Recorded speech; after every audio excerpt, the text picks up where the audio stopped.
Hello friends, welcome to our YouTube channel. In this video I'm gonna tell you about how you can insert your SIM card in your Moto G85 5G smartphone. Let's insert it. Before watching this video, if you have not subscribed to our YouTube channel, then subscribe to it and like our video. So let's start friends. First you have to just remove this protective case of this mobile phone. You can see, just remove this. And here you can see, first you have to take a SIM tray tool, and you can see here you have to just pull out this tray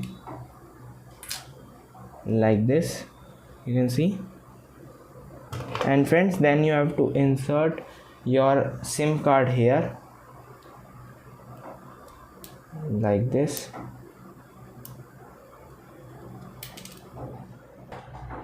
Friends, you can see, just insert it into your mobile phone like this, and you can see it is done. Let's see, the network is, click on internet, then here it is SIM and mobile network. You have to just allow this and click on card 1, and you can see friends, it is working. The network is showing at the top. I hope you like this video. If you like this video, then subscribe to our YouTube channel for more helpful tips and tricks videos. See you next time.